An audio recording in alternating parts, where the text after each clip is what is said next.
Hai teman-teman, selamat datang di video pembelajaran seru tentang Sistem Informasi Akuntansi atau SIA. Pernah gak sih kalian kepikiran gimana perusahaan bisa mengambil keputusan bisnis yang tepat? Jawabannya ada di informasi yang akurat. Nah, SIA inilah yang akan berperan penting dalam mengelola informasi keuangan perusahaan. Yuk kita bahas bareng.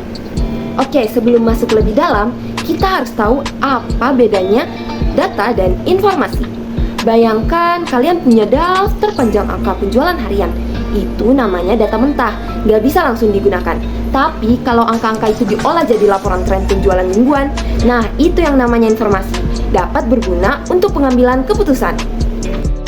Halo, kenalin, nama aku Tobot. Aku bakal bantu kalian biar bisa paham sama materinya. Jadi data bisa berupa angka, karakter, simbol, gambar, suara, atau tanda-tanda. Data yang telah diolah, dianalisis dan diberi makna disebut informasi. Informasi dapat digunakan untuk pengambilan keputusan. Tapi nggak semua informasi itu bermanfaat loh. Informasi yang baik harus relevan, akurat, tepat waktu, lengkap, dan dapat diverifikasi. Contoh nyatanya seperti supermarket Indomaret. Mereka mengumpulkan data transaksi harian. Nah, jika data ini hanya disimpan, itu cuma angka. Tapi kalau diolah jadi laporan barang terlaris, informasi ini bisa membantu menentukan stok yang harus diperbanyak. Ternyata dalam bisnis ada banyak keputusan yang harus diambil. Misalnya, haruskah perusahaan membuka cabang baru? Atau haruskah menambah stok barang? Atau menaikkan harga produk? Semua keputusan ini butuh informasi yang tepat. Keputusan bisnis terbagi jadi 3. Yang pertama ada strategis atau jangka panjang, misalnya ekspansi bisnis. Yang kedua ada taktis atau jangka menengah, misalnya memilih pemasok. Dan yang ketiga ada operasional atau jangka pendek, misalnya diskon mingguan. Keputusan strategis adalah keputusan yang berkaitan dengan arah jangka panjang perusahaan. Keputusan ini menentukan visi, misi, dan tujuan perusahaan. Yang kedua, keputusan taktis. Keputusan ini berkaitan dengan implementasi strategi perusahaan. Keputusan ini bersifat jangka menengah dan berfokus pada alokasi sumber daya. Dan yang terakhir, keputusan operasional, berkaitan dengan aktivitas sehari-hari perusahaan. Keputusan ini bersifat jangka pendek dan berfokus pada efisiensi. Contoh nyatanya seperti restoran McDonald's menggunakan sistem informasi untuk memantau stok bahan baku. Kalau stok ayam menipis, mereka bisa segera mengisi ulang sebelum kehabisan. Nah, di dalam SIA ada 2 jenis informasi, internal dan eksternal. Informasi internal digunakan dalam perusahaan khusus untuk pihak internal perusahaan. Misalnya, laporan laba rugi internal, laporan anggaran, laporan persediaan, dan lainnya. Yang kedua ada informasi eksternal. Informasi ini dibagikan ke pihak luar perusahaan, seperti laporan pajak atau laporan keuangan investor. Nah, contoh nyatanya seperti perusahaan Toyota. Mereka menggunakan SIA untuk mengelola gaji karyawan, yaitu pihak internal, serta menyusun laporan keuangan tahunan untuk investor, yaitu pihak eksternal.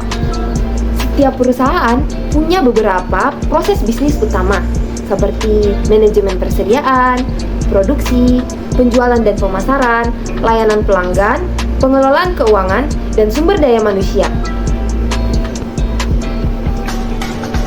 Contoh nyatanya seperti marketplace Tokopedia. Dia memakai SIA untuk membuat catatan transaksi, mengelola pembayaran ke penjual, dan memperbarui stok barang otomatis.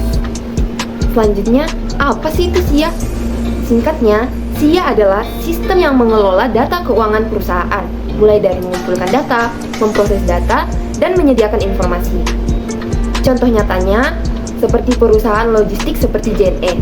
Mereka pakai SIA untuk mencatat pemasukan jasa pengiriman dan pengelolaan pengeluaran operasional. Sebenarnya, bagaimana SIA menambah nilai untuk perusahaan? Kenapa sih perusahaan butuh SIA? Ini alasannya.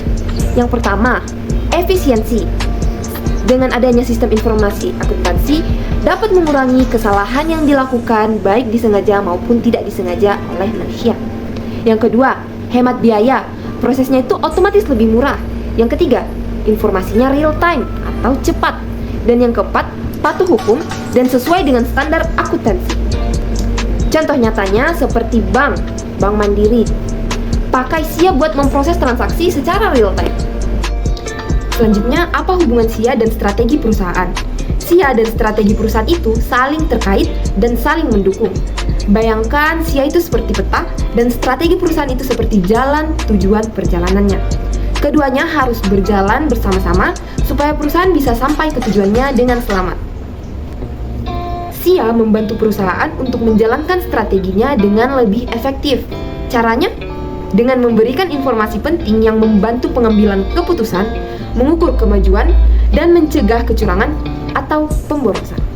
Selanjutnya, peran SIA dalam rantai nilai perusahaan. Setiap perusahaan punya rantai nilai, yaitu serangkaian aktivitas yang dilakukan untuk menciptakan nilai bagi pelanggan. Nah, SIA berperan penting di setiap tahapan rantai nilai ini. SIA membantu perusahaan dengan cara yang pertama, meningkatkan efisiensi dan efektivitas setiap aktivitas dari produksi hingga pemasaran. Yang kedua, menyediakan informasi akurat dan tepat waktu agar keputusan bisnis lebih baik. Yang ketiga, meningkatkan koordinasi dan komunikasi antar divisi dalam perusahaan. Yang keempat, mendukung inovasi dengan analisis data yang membantu pengembangan produk dan layanan. Dan yang terakhir, meningkatkan kepuasan pelanggan dengan layanan yang lebih responsif dan transparan. Jadi dengan SIA yang baik, perusahaan bisa lebih efisien, lebih inovatif, dan pastinya lebih kompetitif di pasar. Akhirnya selesai juga pembahasan kita terkait sistem informasi akuntansi. Semoga video ini bermanfaat ya. Sampai jumpa lagi teman-teman. Bye-bye.